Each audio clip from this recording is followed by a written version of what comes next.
This week, the House of Representatives narrowly averted a government shutdown by passing a temporary spending bill. It doesn't make anyone entirely happy. But the bill will likely get President Joe Biden's signature before the midnight deadline on Friday. This will only delay the inevitable. In January, we'll face another funding showdown. This is not how the world's most powerful country is designed to work. Last month, former House Speaker Kevin McCarthy tried to pass a stopgap spending bill that would bring Democrats on board, and he lost his speakership over it.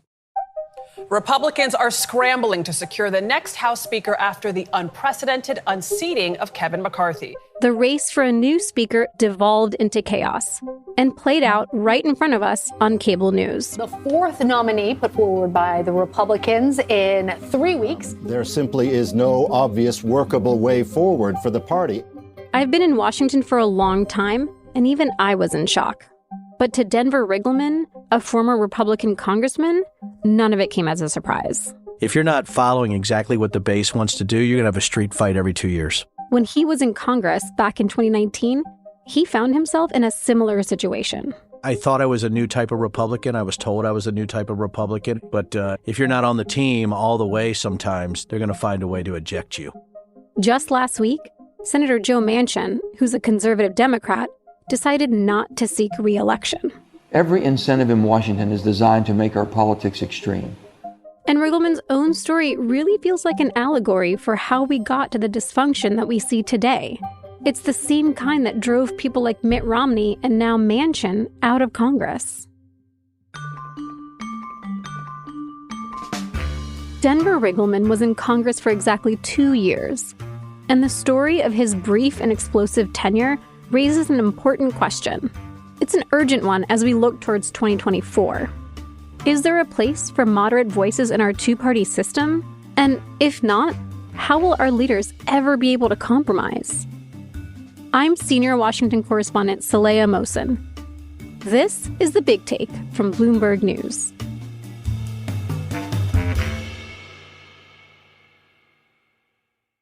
I first met Riggleman shortly after he was sworn in. That was back in 2019. He sat next to me at the White House Correspondents' Dinner that spring, and he kept me laughing all evening. I would rather stick a pencil through my eyeball into my frontal lobe than ever go to another fundraiser. That's just how he talks. So before the dinner was over, I handed Riggleman my phone to get his number. I wanted to stay in touch. I was really curious how things would work out for this guy, because he was a rare breed in Congress. He was elected as a moderate Republican. Riggleman's career in politics started in 2018. He was a veteran who served his country after 9/11, and years later, he wanted to serve again, this time in the House of Representatives. He ran to represent Virginia's 5th congressional district. Virginia's 5th district was bigger than New Jersey. You know, it's over 10,000 square miles. Looked like a dragon riding a scooter. It's pretty much how it was gerrymandered. Like his fellow Republicans, he supported small government. He also supported the Second Amendment, border security, and tax cuts. But unlike many in his party, he also supported things like legalizing marijuana and providing exceptions for abortion. To Riggleman, having different views on certain issues was part of his strength as a candidate. He saw himself as a moderate who could bring in more voters for the party. And at the start, it seemed like he could make it work. That despite his less conventional views on some issues, he could be the type of candidate his party was looking for. Take his campaign ads. When my country called, I answered. I enlisted in the Air Force at 22, climbed through the ranks, and became... He touted his experience as a veteran and as a small business owner. Today, I own 2 successful companies. I know how to create jobs and keep our nation safe.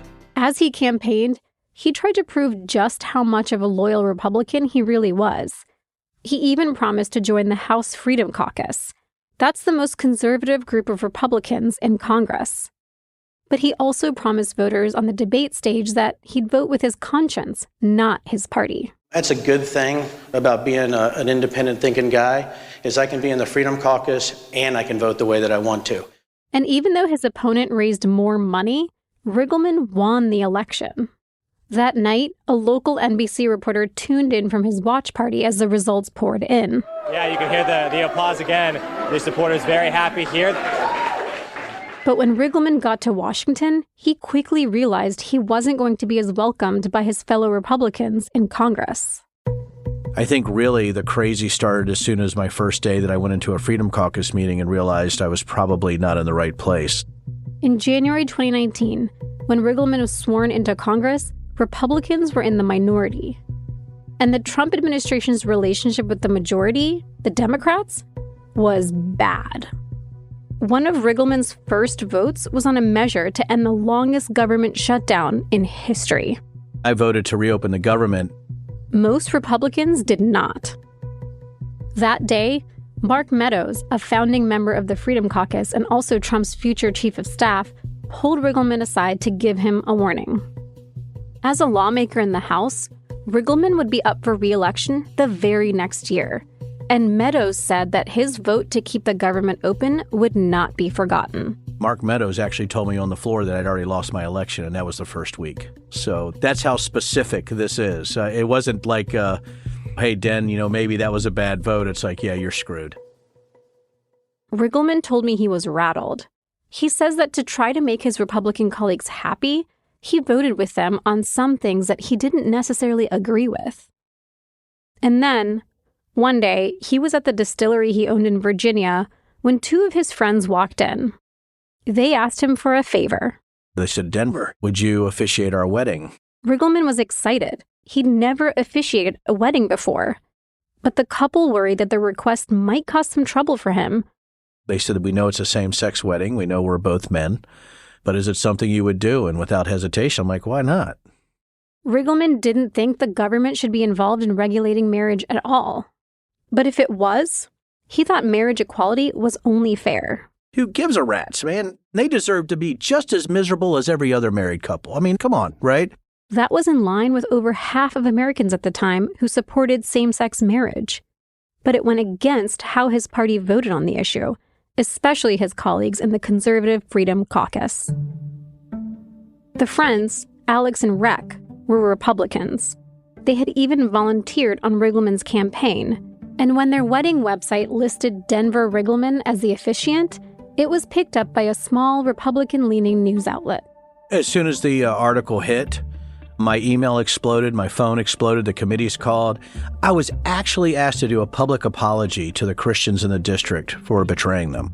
The people who worked with Riggleman started to panic. There was not a lot of happiness with my team, either on the federal government side or my campaign team. They were not happy.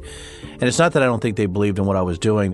What they told me was, Denver, you need to be more powerful before you make decisions like this. And I said, when does power have to do what's doing what's right or what's wrong? But he didn't apologize, and he didn't change his plans to officiate the wedding. My wife, I remember when we were driving up there, she goes, honey, she was laughing. She goes, I think you're going to have the shortest political career of any Republican in Virginia. And I started laughing, like, not me. I said, this will blow over in 2 weeks.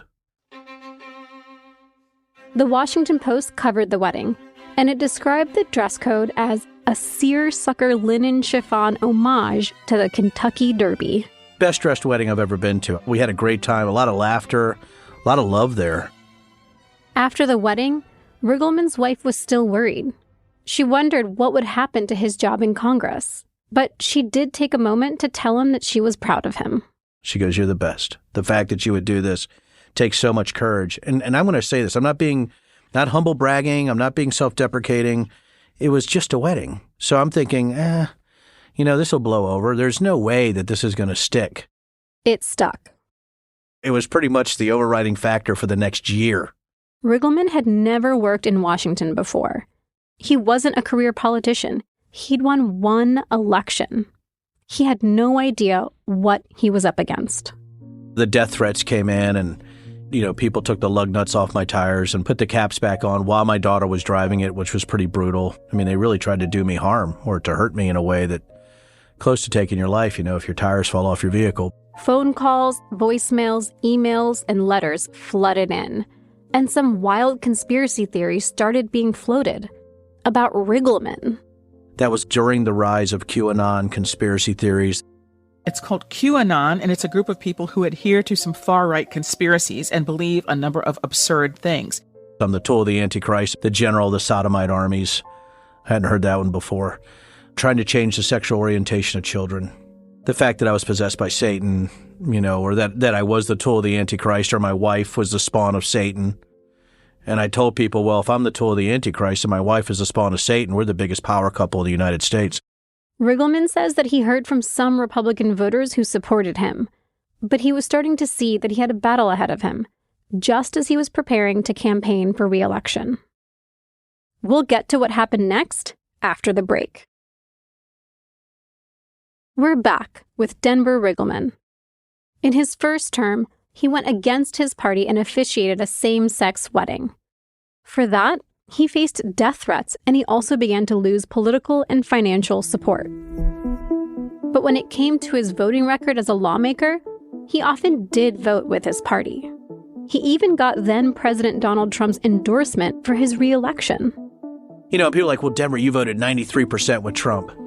Damn right I did, especially at the beginning. You know why? Because they said I was going to lose to these crazy nutters if I didn't. He voted against legislation that would make it harder to discriminate against people based on gender or sexual orientation. Riggleman also voted with the party when Congress took up Trump's ban on transgender people serving in the military. But there were votes where he still felt like he owed his constituents more than he owed his party. He told me about one of those instances. There was a peach producer in my district, great guy. He had, I think, 135 employees or so. And so my first thing, I go to him and I'm like, hey, he goes, Denver, hey, buddy, Republican. He's like, what's going on, brother? He goes, guess what? Do a percentage. How many of these individuals here are H-2As? H-2As. That's a visa program for temporary agricultural workers from overseas. How many are guest workers? I want you to give me a percentage. I said 70%. He goes, wrong. I said 90%. He goes, wrong. I said 100%. He goes, correct. A Republican voting farmer, 100% of his workers were H-2As. 100%. He goes, Denver, you got to fight for us. Even though polling at the time revealed that nearly half of Republicans viewed immigration as a bad thing for the country, Riggleman got on board with the visa program. When I came out in support of H-2As and H-2Bs on the immigration side, oh my God, Numbers USA came out against me. He's talking about an organization that describes itself as an anti-immigration group. Every single crackpot, far-right immigration lobbying firm came out and said that they wouldn't give me money. Riggleman's so-called transgressions were piling up. There were censures against him by other Virginia Republicans, criticizing him for abandoning party principles. But that's just the public part. Behind closed doors, his colleagues were bashing him to reporters. It was around that time that I had drinks with a GOP lawmaker that Riggleman had introduced me to. We were speaking on background, so I can share what he told me, but I can't share his name. While we were sitting at a restaurant on Capitol Hill in the summer of 2019, this lawmaker shared that he supports same-sex marriage too. But unlike Riggleman, he would never say that publicly. He was afraid that it would end his political career. In 2020, Riggleman was entering that street fight that he expected. He faced a primary challenger for his re-election campaign.